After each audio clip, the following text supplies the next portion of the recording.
ರಾತ್ರಿನೇ ಏನು ಹೇಳಬೇಕು ನಾನೆಲ್ಲ ಹೇಳಿದ್ದೀನಿ. ಏನಾದ್ರು ಇದ್ದರೆ ಖಂಡಿತ ನಿಮ್ಮನ್ನ ಕರಿತೀನಿ.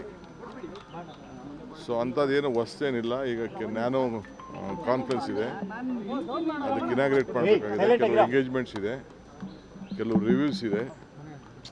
ಎಲ್ಲ ಮಂತ್ರಿಗಳಿಗೆ ನಾನು ಕೂಡಲೇ ನಾಳೆಯಿಂದನೇ ಎಲ್ಲ ಬರ ಪರಿಹಾರಕ್ಕೆ, ಬರ, ಅತಿವೃಷ್ಟಿ, ಅನಾವೃಷ್ಟಿ ಇವಕ್ಕೆಲ್ಲ ಭೇಟಿ ಮಾಡಬೇಕು ಅಂತ ಹೇಳಿದ್ದೀನಿ. ಟೈಮ್ ವೇಸ್ಟ್ ಮಾಡಿಬಿಡಿ ಅಂತ.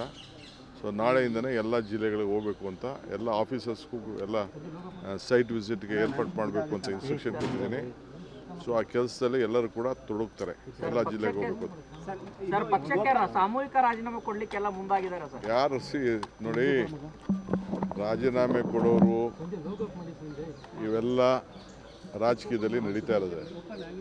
ರಾಜೀನಾಮೆ ಕೊಡೋರ ಬಗ್ಗೆ ಯಾರು ತಡೆಯೋಕ್ಕಾಗಲ್ಲ.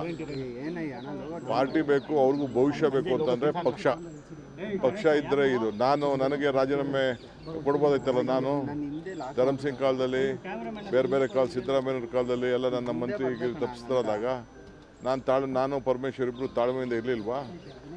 ನೆನ್ನೆ ಯಾರು ಹೇಳಿಲ್ವಾ? ನಾನು ವೀರೇಂದ್ರ ಪಾಟೀಲ್ ಕಾಲದಲ್ಲಿ ಬಂಗಾರಪ್ಪನವ್ರಿಗೆ ಕೊಟ್ಟಿರಲಿಲ್ಲ, ಖರ್ಗೆ ಸಾಹೇಬ್ರಿಗೆ ಕೊಟ್ಟಿರಲಿಲ್ಲ, ಧರ್ಮಸಿಂಗ್ಗೆ ಕೊಟ್ಟಿರಲಿಲ್ಲ. ಅವರೆಲ್ಲ ಚೀಫ್ ಮಿನಿಸ್ಟರ್ಗಳಾಗಲಿಲ್ವಾ? ಇವೆಲ್ಲ ಪೇಷನ್ಸಿಂದ ಈ ಸಂದರ್ಭದಲ್ಲಿ ಇರಬೇಕಾಗ್ತದೆ. Party is very much important. ಯಾರು ರೆಸಿಗ್ನೇಷನ್ ಕೊಟ್ಟರೆ within few minutes I am going to accept. ನಾನು ಈಗಾಗಲೇ ಎಲ್ಲ ನಮ್ಮ ಬೋರ್ಡು, ಕಾರ್ಪೊರೇಷನ್ನು ರಿವ್ಯಾಂಪ್ ಮಾಡ್ತಾಯಿದ್ದೀನಿ. ಎಲ್ಲ ನಮ್ಮ ಆಗಲೇ ಟೈಮ್ ಆಯಿತು. ಎಲ್ಲರಿಗೂ 2 ವರ್ಷ ಅಂತ ಮುಂಚಿತವಾಗಿ ನಾವು ಹೇಳಿದ್ದು, ಮಂತ್ರಿಗಳಿಗೂ ಹೇಳಿದ್ದು. ಅದನ್ನು ನಾವು ಮುಂಚಿತವಾಗಿ 2 ವರ್ಷ.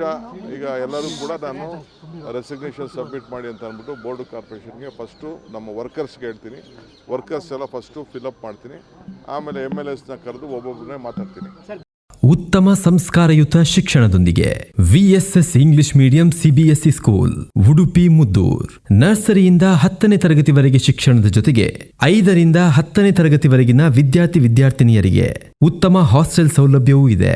ನಿಮ್ಮ ಮಕ್ಕಳ ಪ್ರವೇಶಾತಿಗಾಗಿ ಈ ಸಂಖ್ಯೆಗೆ ಕರೆ ಮಾಡಿ.